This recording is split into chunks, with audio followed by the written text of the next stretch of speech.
The arrival. The mining platform Europa 7 floated silently above the ice-covered moon, its massive drilling arms reaching down toward the frozen surface like the legs of a mechanical spider. Chief Engineer David Kim had been monitoring the quantum resonance scanners for 6 straight hours, looking for new pockets of rare minerals beneath the ice. What he found instead changed everything. The scanner readings made no sense at first. Massive energy signatures were moving through space at incredible speed, heading directly toward Earth. Kim rubbed his tired eyes and checked the equipment twice, then 3 times. The readings remained the same. Whatever was coming toward them was bigger than anything humanity had ever built. "Control, this is Europa 7. Kim spoke into his communication headset. "We have multiple contacts approaching the inner system. Energy signatures are off the charts." The response from Earth took several minutes.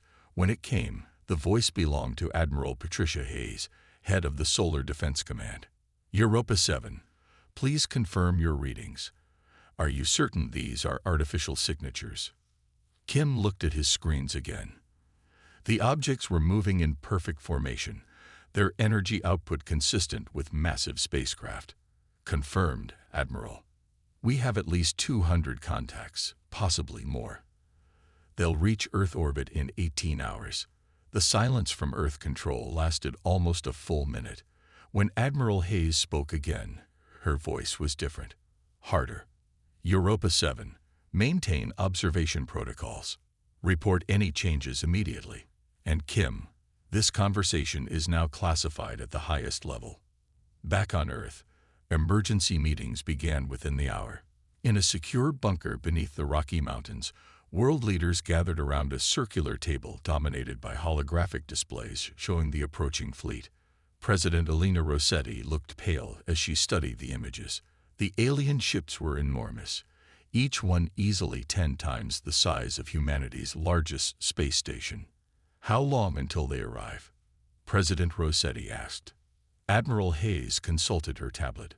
16 hours, Madam President. They've actually increased speed since we first detected them." The Russian premier leaned forward. "What are our defense options?" General Martinez, head of Earth's military forces, cleared his throat uncomfortably. "Our orbital defense platforms might slow them down, but against this many ships, we're looking at a few minutes of resistance at best." "So we're defenseless," said the Chinese chancellor, his voice flat with resignation. "Not entirely," Admiral Hayes said quietly. She looked around the table at the gathered leaders. "There's something you need to know, something we've been working on in secret for the past 15 years. President Rossetti frowned. "What kind of secret, Admiral?" Hayes activated a new holographic display.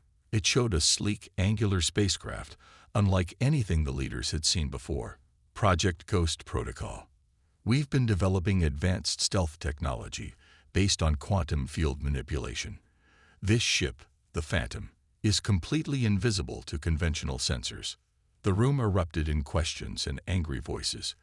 The European Prime Minister slammed his hand on the table. "You've been building secret weapons without international oversight." "We've been preparing for this day," Hayes replied calmly. "Ever since we found the ruins on Mars 12 years ago, we knew we weren't alone. We knew someone might come looking for us eventually." The revelation about Mars silenced the room. President Rossetti spoke first. "You found alien ruins on Mars and never told us. A small outpost, abandoned for thousands of years. But it contained technology fragments that helped us develop the quantum stealth system. The Phantom can strike without being detected and disappear before the enemy knows what hit them. High above Earth's atmosphere, the alien fleet dropped out of faster-than-light travel in perfect synchronization. The ships were beautiful in their terrifying efficiency, their hulls gleaming silver and gold in the sunlight. Each vessel stretched for kilometers, bristling with weapons and sensor arrays that could detect a coin flip from across a solar system. On the flagship, Overlord Vex stood before a massive viewing screen showing the small blue planet below. Vex was tall and imposing, with pale purple skin and 4 arms that moved with fluid precision. His species, the hegemony, had conquered 17 star systems in the past century, and Earth would be the 18th. Begin the standard protocol. Vex commanded his crew. Open communication channels to the surface. Every television, radio, and internet connection on Earth suddenly displayed the same image. Overlord Vex standing in his command chamber, his four arms spread wide in what might have been a gesture of greeting or dominance. People of Earth. Vex's voice was translated into every language simultaneously. I am Overlord Vex of the hegemony. Your planet has been selected for integration into our empire. You will surrender all military assets and prepare for immediate occupation. Any resistance will result in the complete destruction of your civilization. You have 48 hours to comply. The transmission ended, leaving Earth in chaos. Riots broke out in major cities. Stock markets crashed. Millions of people fled urban areas, though they had nowhere to go that would be safe from an orbital bombardment.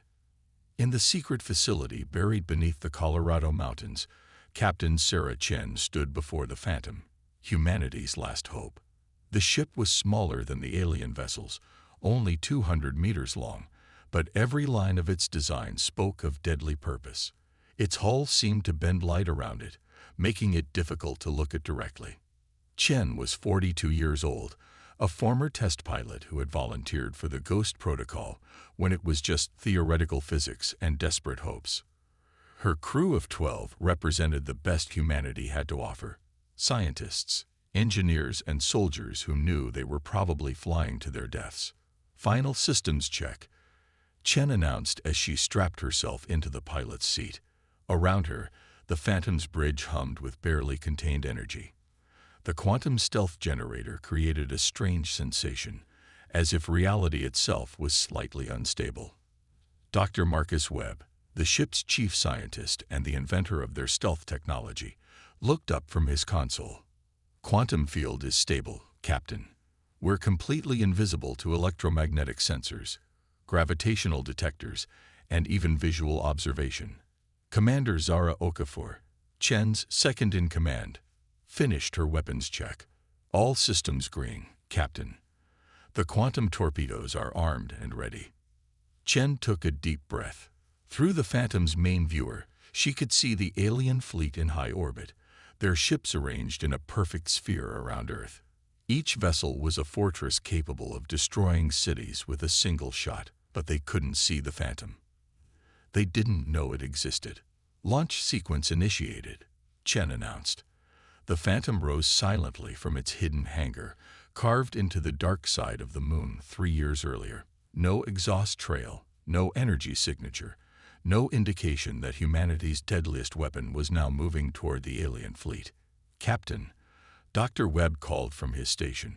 I'm reading massive energy buildups in their weapon systems. They're preparing for planetary bombardment. Chen's jaw tightened. The aliens weren't going to wait 48 hours. They were going to start destroying Earth's cities to force a quick surrender. Time to show them what humans are capable of, she said. Target the closest escort vessel.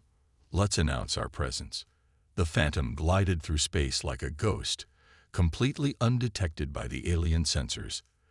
The escort vessel hung motionless in space, its crew confident in their technological superiority. They had conquered world after world with the same tactics: overwhelming force followed by swift occupation. In range, Captain, Commander Okafor reported. Target locked. Fire, Chen commanded.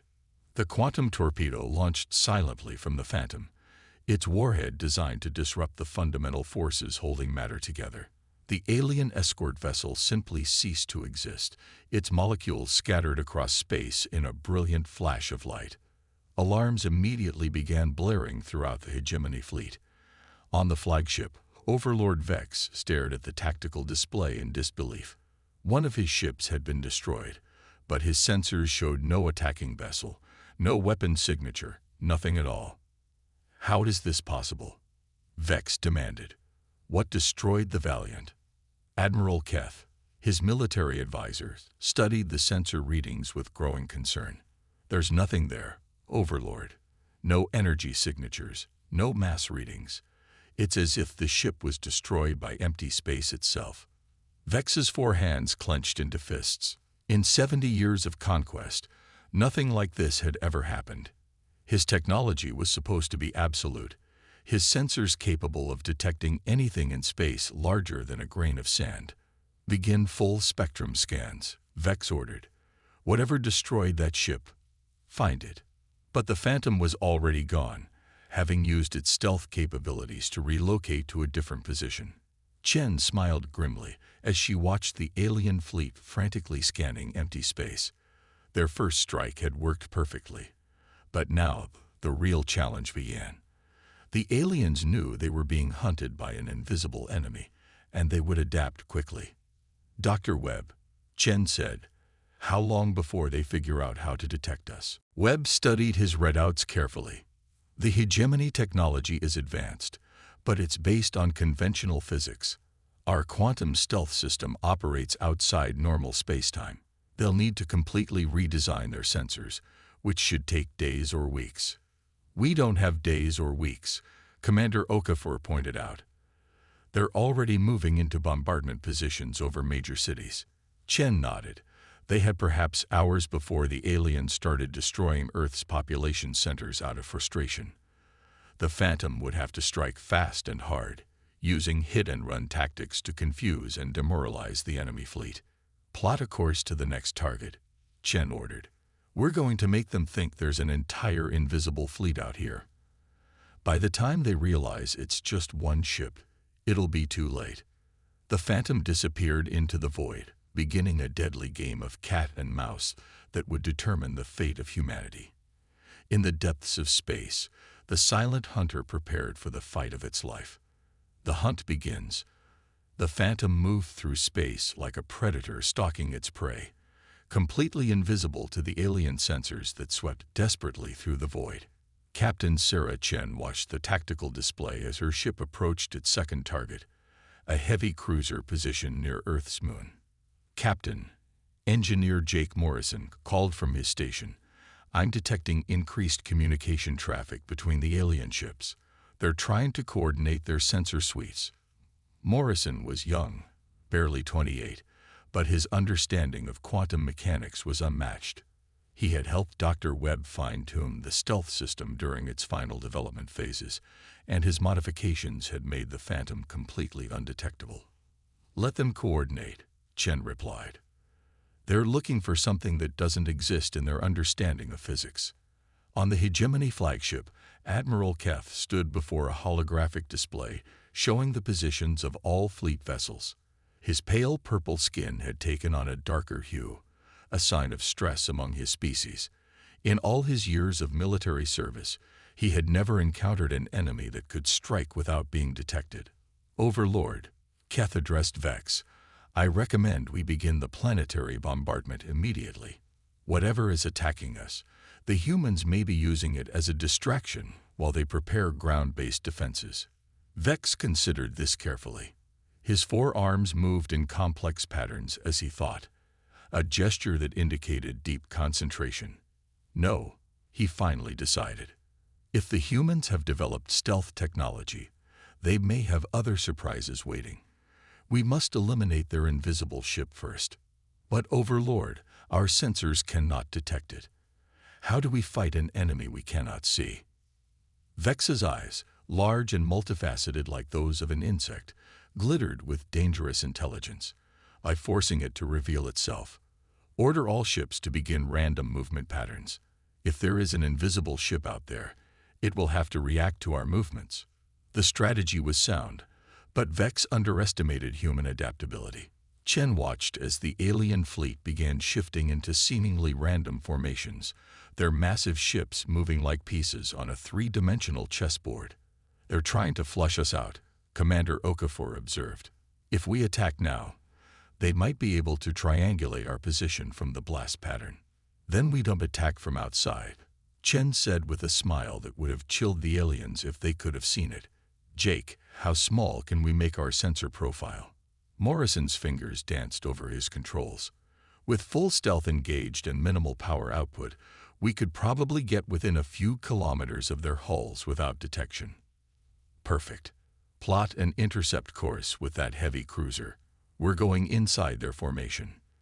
The Phantom glided silently between the alien warships, passing so close to their hulls that Chen could see the intricate details of their construction through the main viewer. The ships were works of art as much as weapons of war, their surfaces covered with flowing designs that seemed to shift and move in the starlight. "Incredible," Dr. Webb whispered. "Their hull composition appears to be some kind of programmable matter. No wonder their technology is so advanced." "Advanced or not, they still follow the laws of physics," Chen replied. "And physics says that if you can't see your enemy, you can't fight them effectively." The Phantom reached its target, a massive cruiser nearly 2 kilometers long. Chen could see weapon ports along its hull, each one capable of destroying a city block with a single shot. But those weapons were useless against an enemy they couldn't target. "Jake, can you access their computer systems?" Chen asked. Morrison studied his readings. "Their network is heavily encrypted, but the quantum interface might be able to bypass their security. Give me a few minutes." While Morrison worked, the Phantom held position just 50 meters from the alien cruiser's hull. The stealth field bent space around them so completely that they might as well have been in another dimension. Chen felt a moment of pride at what humanity had accomplished. Faced with impossible odds, they had created something truly revolutionary. "I'm in," Morrison announced. "Their computer system is incredibly sophisticated, but it's not designed to handle quantum-encrypted intrusion protocols. I have access to their sensor logs." "What do they show?" Morrison's face went pale. "Captain, they've detected our quantum torpedo signatures. They know exactly what kind of weapon destroyed their escort ship." Chen frowned. "How is that possible? The torpedoes don't leave residual traces." "They don't in normal space," Dr. Webb said suddenly. "But if they're analyzing quantum fluctuations in the fabric of space-time itself." He trailed off as the implications hit him. "They're more advanced than we thought," Chen finished. "How long before they adapt their sensors?" "At their current rate of analysis, maybe 6 hours," Morrison estimated. 6 hours to cripple or destroy a fleet of 200 ships. Chen felt the weight of humanity's survival pressing down on her, but she refused to give in to despair. Humans had always been at their best when faced with impossible challenges. "Then we make those 6 hours count," she declared. "Target their weapons systems. If we can't destroy the whole fleet, we'll make sure they can't destroy Earth." The quantum torpedo launched at point-blank range, tearing through the cruiser's hull and detonating inside its primary weapons bay. The explosion was contained within the ship's structure, but the damage was devastating. Secondary explosions rippled through the vessel as its ammunition stores ignited. "Direct hit," Commander Okafor reported. "Target is severely damaged, but still intact." "Good enough," Chen said. "One ship down, 199 to go. Jake, plot a course to the next target." But as the Phantom began to move, alarms suddenly blared throughout the bridge. The stealth field flickered and wavered like heat distortion on a summer day. "What's happening?" Chen demanded. Dr. Webb's hands flew over his controls. "The quantum field is destabilizing. The explosion must have created some kind of feedback pulse that's interfering with our stealth matrix." "How long until we're visible?" "Maybe 10 minutes, maybe less." Chen's mind raced. 10 minutes wasn't enough time to reach a safe distance from the alien fleet, and once they became visible, every ship in the formation would target them simultaneously. The Phantom was fast and well-armed, but it couldn't survive against odds of 200 to 1. "New plan," Chen announced. "We're going for their command ship." Commander Okafor stared at her. "Captain, that's suicide. Even if we destroy it, the rest of the fleet will obliterate us immediately afterward." "Maybe," Chen agreed.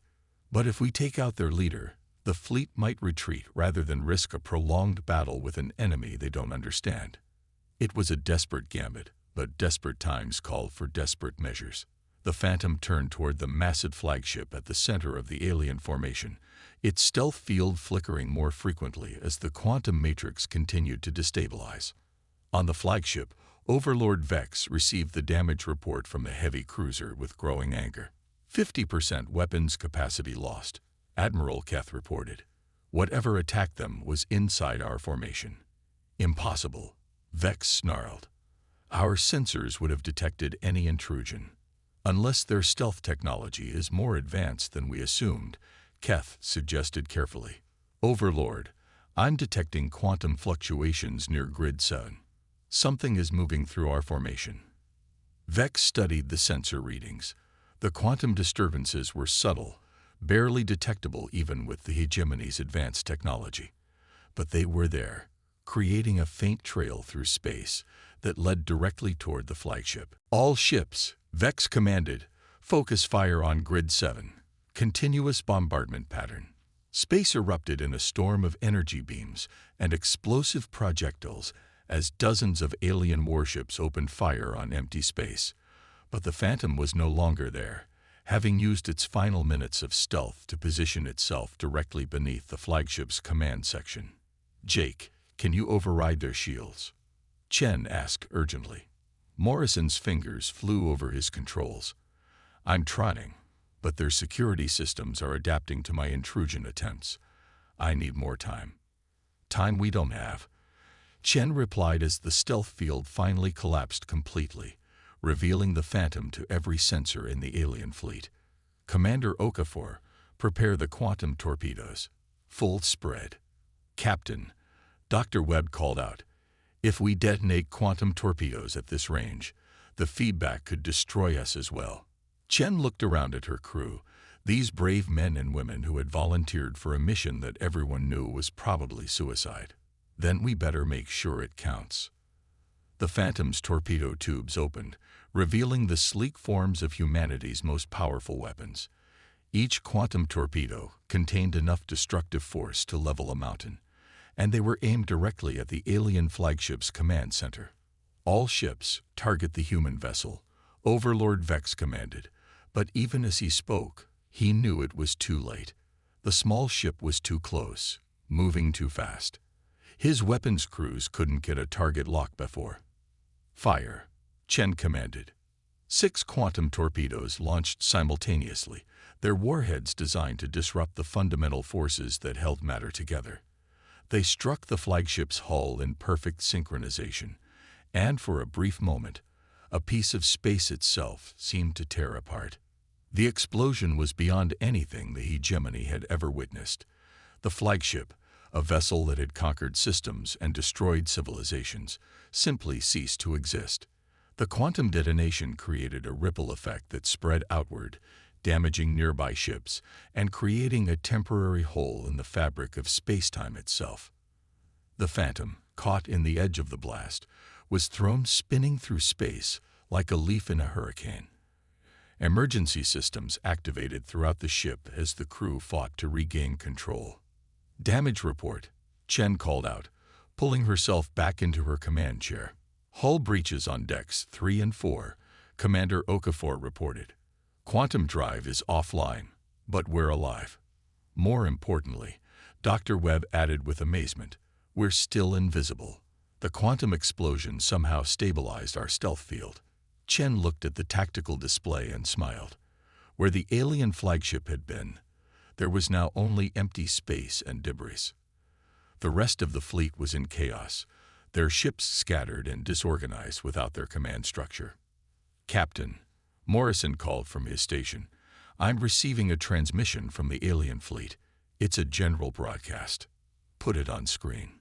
The image that appeared showed a different alien than Overlord Vex, this one smaller and clearly frightened. Unknown human vessel, the alien spoke in halting English. We wish to negotiate.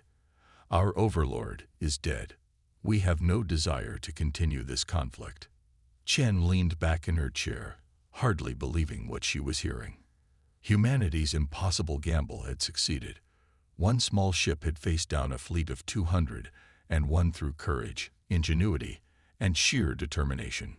Open a channel, Chen commanded. This is Captain Sarah Chen of the Earth vessel Phantom. You came here to conquer our world, but you found something you didn't expect. You found humans who refused to surrender. The alien commander's image flickered with what might have been respect. "Your species. You fight like nothing we have encountered before. We underestimated your capabilities." "That was your first mistake," Chen replied. "Your second was threatening our home. Now you have a choice. Leave our system immediately, or discover what other surprises humanity has waiting for you." The decision took less than an hour. The hegemony fleet, faced with an enemy they couldn't understand or predict, chose retreat over continued conflict. One by one, the massive alien warships activated their faster-than-light drives and disappeared into the depths of space. Earth was safe, and the universe had learned an important lesson. Never underestimate the ingenuity and determination of the human species. In the depths of space, the Phantom began its journey home, carrying with it the proof that sometimes the smallest force can change the course of history. The age of humanity among the stars had begun.